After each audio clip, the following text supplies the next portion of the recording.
Read the parsha of Shlach in Chutz La'aretz and Karach here in Eretz Yisrael. Say some stories before we start our class, as we do on on uh, on Eretz Yisrael, which is connected to, and the laws of Chala, which are connected to this week's parsha Shlach. So there's a few amazing stories we'll tell tonight before we learn our class. So again, thank you, Judith, for inspiration for the stories of tzaddikim. So Motzaei of Remeir was this person called Remeir, who was a Chassidut disciple, hey Rebecca Shvutov, of Mordechai of Lechovich. And he was traveling once, and on his travels, he stopped off in an inn, so he could daven, and he liked to daven ba'arichos at length, and to have the peace of mind of the privacy of his hotel room, etc., of his to not have to travel on the road. So he stops off in this inn on the way, and as he's getting ready to daven and preparing himself for davening, a group of poor people that were traveling through the area. And so the custom was they would stop in the inn, and for maybe a little bit of funds, they would be given, or even for free, be given by the host or the hostess of the inn a meal so they could eat. And here was a group of men, women, children, all types of people. And this Reb Meir notices that one of the people, there was something very refined about this person. He looked very edel, like they say, very refined, very pure, very tahor. And so he's watching him as he's getting ready to daven. He's not part of this meal, obviously. And he sees that the woman of the inn puts down a spread of a meal and puts down bread. And while everyone jumps and attacks the food, again, these are poor people, never haven't eaten.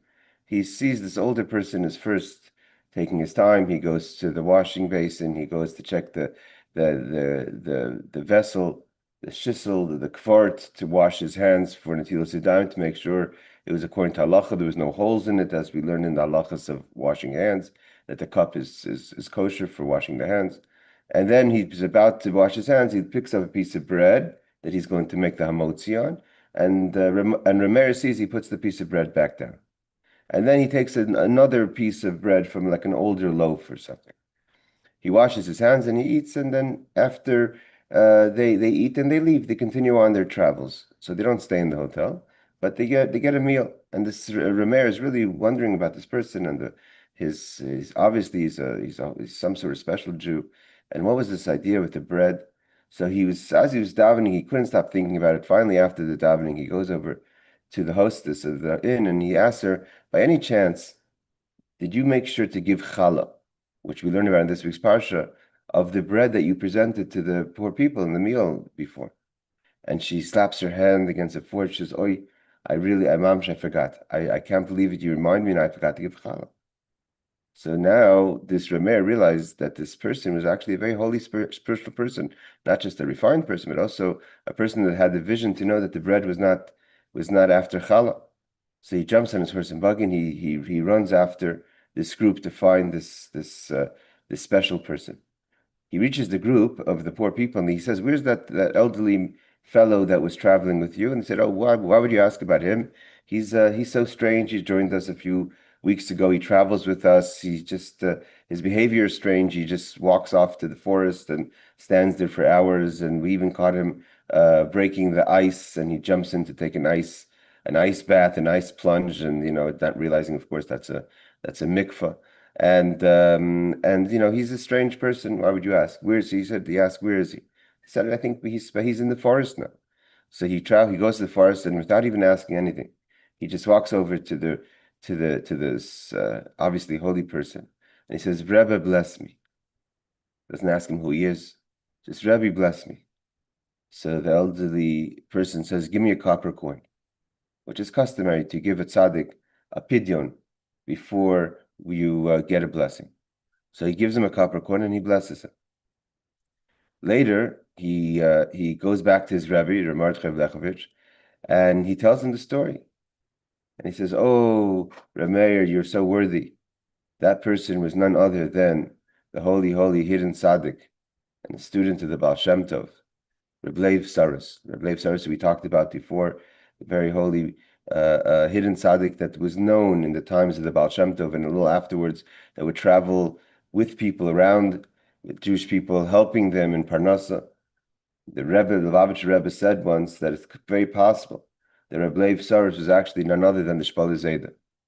It's about the Shpalei Zayda, it says, we should mention the Baal Shem Tov in a story tonight, that the Baal Shem Tov would once the Shpalei Zayda told the Alter Rebbe, it's actually in Hayom Yom, that his mother once took him into the city center, and in the city center was standing this looked like a poor shepherd with shepherd's clothing, and he was telling a story to the people, and he said the Shpal Zaydim said, my mother wanted me to see this storyteller, and afterwards she went over to the storyteller and she said, bless my son, and he put his hand on the heart of the Shpal Zaydim when he was a little boy.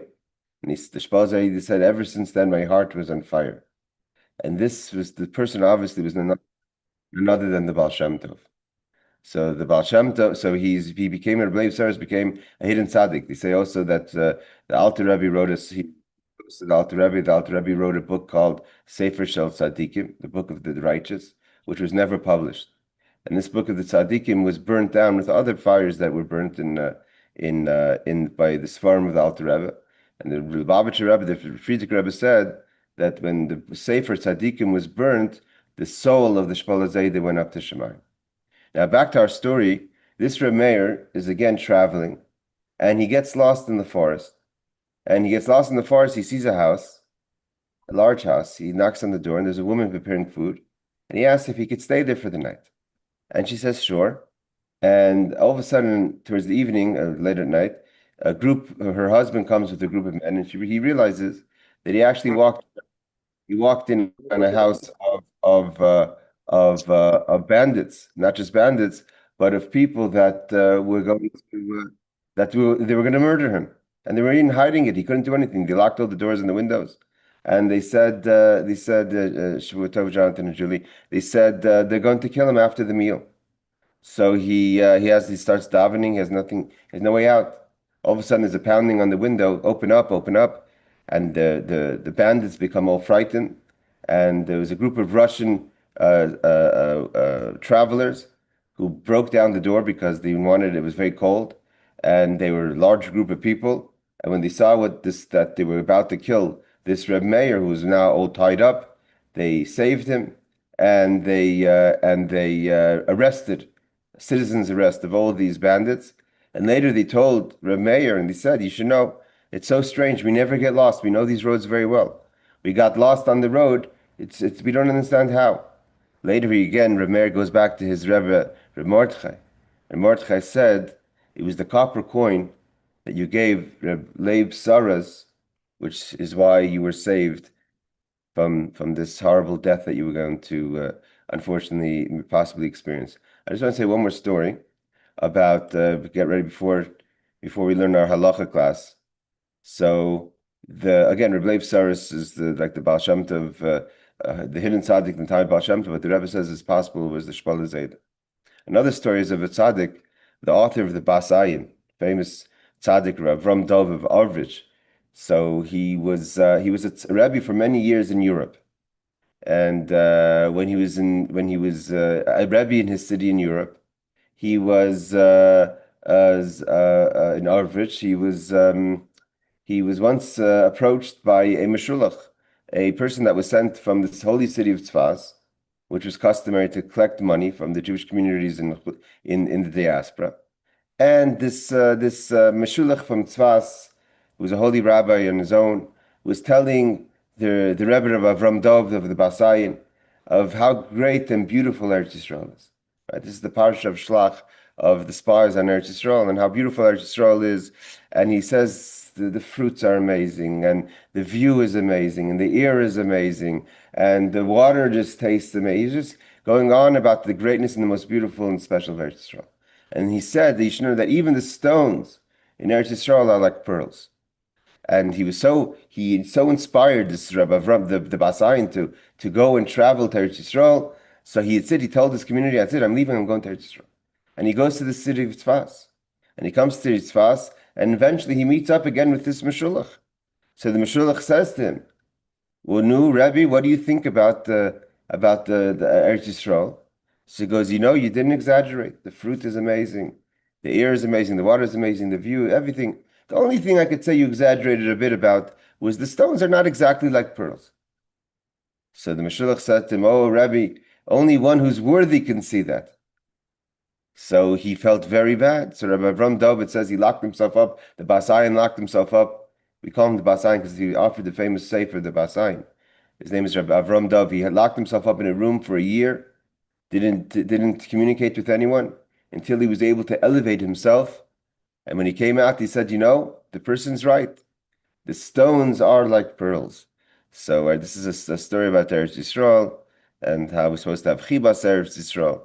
And this Rav Ram Dov himself was a student of the Chernobyl Rebbe's and a student of Reb Levi Yitzchak Obadichev.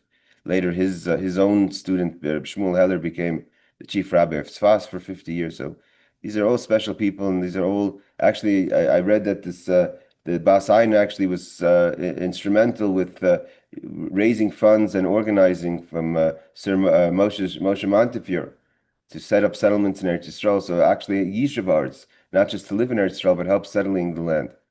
All right, everyone, we're going to thank you for joining in our story time, and now let's bring up the halachos that we're learning in the laws of tefillah. So let's second. Let's bring up the page here. Okay. So we started last week, chapter 21, which deals with how do you complete or how do you compensate when you miss a davening. So we learned law number Daled 4 that dealt with the question of Musaf. Musaf is a challenge because Musaf is especially an addition. The word Musaf is, of course, an additional prayer that's added for special days like Rosh Chodesh, Chol Hamoed, etc. So Musaf is usually done after the Shacharis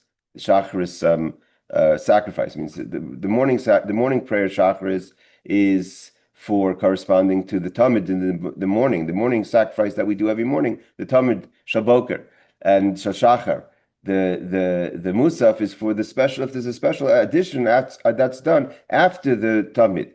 So, but although we said the rule is you could only make up for a lost prayer in the next prayer. It means if you miss Shacharis, you can't make up for Shacharis in Ma'ariv because you have only Mincha. By Mincha, if you still forget by Mincha that you didn't have Shacharis, or if you miss Mincha and Shacharis, so for whatever reason, whether it's an Einus, it's not important why. If you miss it, unless it's a Mazid, so then it's intentionally. So then you could only make up one prayer, which would be the Mincha and Ma'ariv. But the question is, if you missed Shacharis, and now you're holding so the Musaf is the next prayer.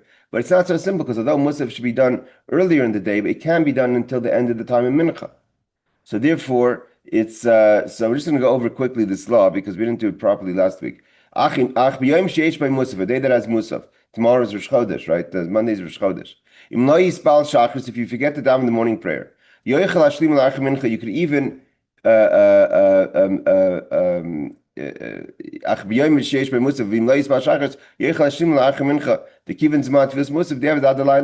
so you can make up until the evening.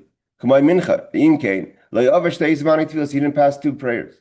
Ulachat tefillas musaf, any yochel ashim tefillas shachas. But once you already prayed the musaf, means if you didn't pray the musaf yet, so you can make up for the shacharis until the evening. But if you prayed the musaf, then it's too late. The Kivin Shemaskva Korban Musaf, because you mentioned the Musaf prayer, any Roy Shatal to the Shacharis, it's not appropriate to mention the morning prayer. Ariel, your excitement for the Knicks is beautiful. I'm just going to have to turn off your screen. It's disrupting me.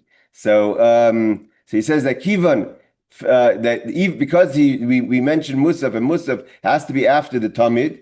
So once you ready daven Musaf, it's not appropriate to do the Shacharis afterwards.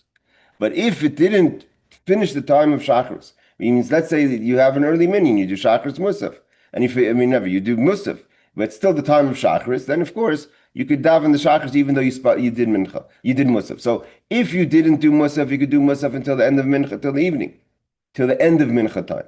If you did Musaf and it's already past the Shacharis time, you can't do Shacharis again because the Tamid sacrifice which corresponds to the morning prayer, can't be done after the Musaf. I mean, the Musaf comes afterwards.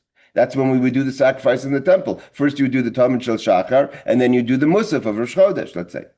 But if it's still the time of the Talmud Shel Shachar, let's say you daven Netz, or whatever reason why you would have daven Musaf still in the time of Shachar's davening, you forgot or you didn't know, you walked into shul and you just got disrupted and you thought that everyone's davening Musaf, you joined them, and you didn't daven Shachris, it's a shogeg. So nevertheless, you could still daven the Shachris in this case because it's still the time where you could daven, you could sacrifice the Shachar Shel Tamid, which is when you could daven Shachris.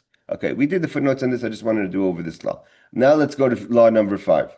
Ein Tashlumin l'tfilah shehifsid ela bizman tfilas muchala.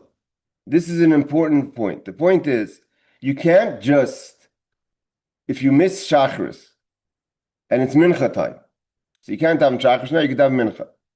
But you're not going to do mincha now, you're going to do mincha later or whatever have you. You can't just do the second tefillah anytime you want. It has to be together actually when you do the next tefillah. It means if you forget Shachris, so by mincha you daven, you wait a few minutes. They say you have to wait to dal lamas to walking for paces, but you have to daven it in the same time. It means you daven Shachris, mincha, and then you daven Shachris. So you daven them together. Only when you're actually davening the next prayer. Not at a time that's not a time of davening. He gives an example. Let's say you missed achet she'ispal tefillah she'ichayves shah. Let's say you daven mincha, and you remember, I didn't daven Shachris, but you daven mincha a while ago. You can't just start davening Shachris now because you remembered you didn't daven Shachris. You were able to do it when you davened the mincha. So the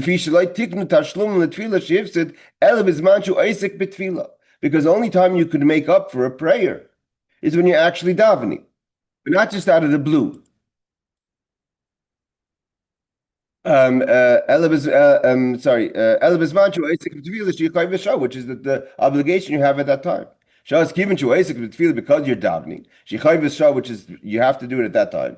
Shas given to Isaac b'tefillah who mashlim gamkin mashachaser, because you're davening you can make up what you lack, but you can't just in the time of mincha. In theory, when you could daven mincha, you already did the tefillah. Just do middle of nowhere. Just say, I forgot chakras. I'm going to do chakras. Can't say anything apply obviously with Ma'ariv. Let's see what the footnote says. According to the Mishnah Berurah, however, this is what the Kitzur Shulchan Aruch says. According to the Mishnah Berurah, however, so long as the time of the prayer is not passed, you may make up for the prayer you missed. The ideal thing is to make the following condition. If I'm obligated for this prayer, then it is to fulfill my obligation. If not, it's a voluntary prayer. So the Mishnah Berurah says that if it hasn't passed the second time of davening, even though you're not davening that davening or you davened it already, you could still make up.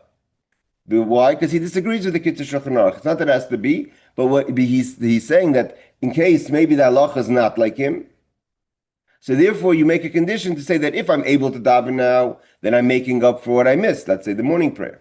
And if I'm not able to daven now, I'm not able to make up, then this is just a voluntary prayer, meaning it's something that's called a tefillas nedava. I mean, it's like a person could pray to God in theory whenever they want. It's not because you're not fulfilling your obligation, so to say. Okay. Law number 6. Vav. Tfilas ha-tashlumim shu mispal. Okay, this is an important law. Tfilas ha-tashlumim shu mispal chayiv lihispal kamay shu mispal oz tfilas chayva. Right? So what happens? You forgot to daven a prayer, or you couldn't daven an oinus. Doesn't make a difference how. Now you have to make up that davening. But the question is, what are you davening at that time? He gives an example. Let's say this could happen, right? Shabbos is coming in, and everything's hectic, and you forgot to daven mincha Friday afternoon, and by the time you remember it's already too late, it's Ma'ariv time, right? You come into shul, it's too late to daven mincha. Mispal avrish time Shabbos, so then you have to do 2 tefillas. But what tefillas do you do?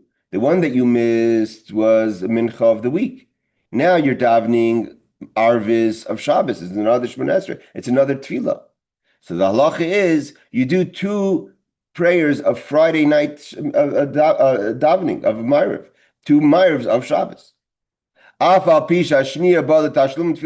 Even though the second one, you have to remember the rule of thumb is the first one is the obligatory.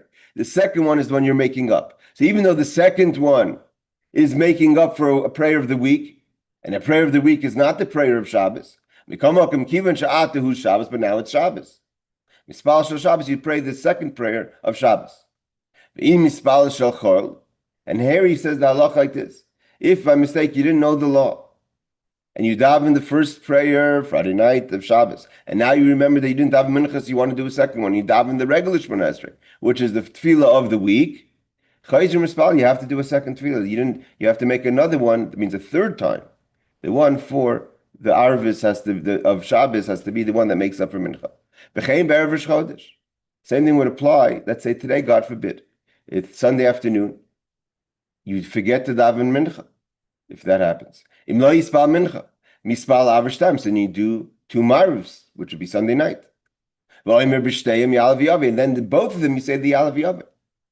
Even though you're making up for a mincha davening that was before Rosh Chodesh, so why would I say Yalav Yaveh? Because now it's Rosh Chodesh. Now you say Yalav Yaveh. Ve'im loy hispalel avish b'Rosh Chodesh. Let's say tomorrow night the person misses davening. So you didn't daven, you missed the evening prayer of Rosh Chodesh, which you're supposed to say Yalav Yaveh. Shemispal Shachar time. Now you have to pray 2 times in the morning. But what's the difference? The difference is, Im Shachach Yalav Yaveh afilu b'shniya chayzer mispal. Let's say you forget Marv, or you can't. There's an oinus, whatever the reason is. And it's Rosh Chodesh. Now you have to do 2 times Shachris. Okay, it's also Rosh Chodesh, but there's a difference in the law. If you forget Yalav Yaveh Ma'ariv, you don't do it again, because Ma'ariv is a reshus, is kind of voluntary, even though we treat it as a chayva, as obligatory. But when it comes to doing it again, if you forget the Yalav Yaveh at night, you don't do it again because of Yalav Yaveh. But now that you forgot the second time, but it's Shachris, and Shachris you do have to repeat it. So do I have to repeat it? Let's say I daven the first tefillah Shachris, and I did the Yalav Yaveh. Then I did it again for Ma'ariv, and I forgot the Yalav Yaveh. So if I'm making up for Ma'ariv, then it's fine. No, you have to daven a third time because you forgot Yalav Yaveh in Shachris, even though it's a tefillah that's making up for Ma'ariv. So it says, "V'im lo yispal avos b'Rosh Chodesh, shemispal Shachris time, v'im shachach Yalav Yaveh, afilu b'shniya chayzer mispal." You have to repeat this again, even if in the second one, which is making up for Shachris, if you forget the Yalav Yaveh because it's the morning now and it's an obligatory prayer, then you have to pray 2 times. V'af agav the Tashlumin halayla, even though it's making up for the night. And if a night you wouldn't have repeated it if you forgot the Yalav Yaveh, but now it's the morning. What about Shabbos? Again, you've slept in, you took a afternoon nap, and by mistake, you asked someone to wake you up. It's not your fault, you didn't get woken up. So now you have to do 2 times Ma'ariv, but it's weekday already. You're davening Motzaei Shabbos, you do weekday. Here there's a difference. Do I make Havdalah twice? Right? We do Havdalah in the davening. So in Atachar Nantana we have the tefillah of Havdalah in the Shemona Esrei. The first one you say Havdalah.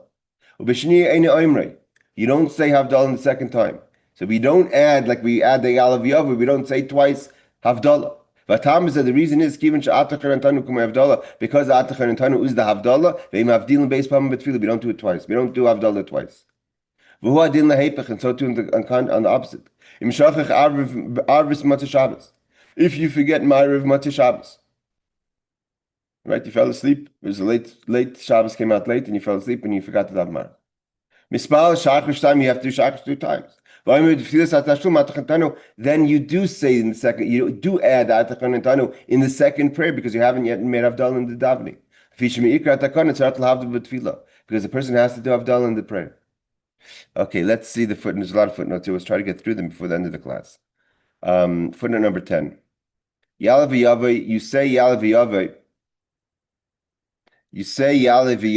despite the fact that this Shemona Esrei is compensation for Shemona Esrei that did not require Yalvi. Okay, so Ma'ariv, you're going to do 2 Yalvi if you've got Mincha Erev Rosh Chodesh, even though Ma'ariv it's a Tashlumin. You're making up for a prayer that doesn't have an obligation on its own for Yalvi.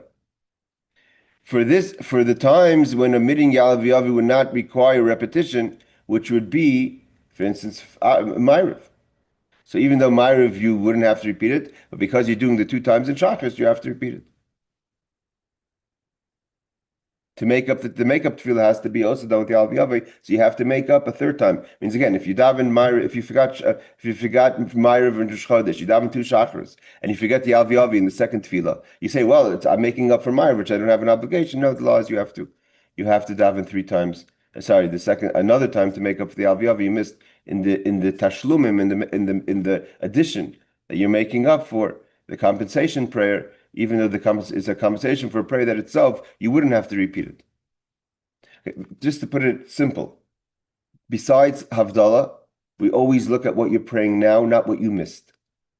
If you missed Mincha of the week, now we're davening Ma'ariv Shabbos, you do 2 Shabbos. You missed Ma'ariv Mincha of the week, and now it's Ma'ariv Rosh Chodesh, you do Yalav Yaveh twice. You missed Ma'ariv Yalav Yaveh. Missed Ma'ariv Rosh Chodesh. Now you daven Shachris twice. And in the Shachris 2nd tefillah, which is making up for Ma'ariv, you forgot Yalav Yaveh, and had it been a story in Ma'ariv, you wouldn't have to repeat it, because Ma'ariv is a Rishus, but now you're doing Shachris, you have to repeat it. The only time that the rules change is with Havdalah, that in Havdalah, if you forgot Mincha, Shabbos, you only do Havdalah in the 1st prayer, and if you forgot Ma'ariv, you only do Havdalah in the 2nd prayer. Okay. 14. You're not required to repeat the tefillah. Nevertheless, now is the day, and omitting Yalav Yaveh during the daytime, Shemoneh Esrei requires repetition of the tefillah. No, like we said, an additional prayer is said in Ma'ariv at the conclusion of the Shabbos, which is connected to the Havdalah. Okay. 16. Despite the fact that the 2nd Shemoneh Esrei is Ma'ariv Shemoneh Esrei, despite the fact that the 2nd Shemoneh Esrei is a Ma'ariv Shemoneh Esrei when Atach Tanu is required. Yes, we don't say it again because we only say Havdalah once. The reason is that Atach Tanu is Havdalah. Havdalah is a blessing reciting upon the conclusion of Shabbos, denoting the separation of the holy Shabbos and the profane weekdays, and therefore we don't have to do that twice. 18. One more footnote before we close the class.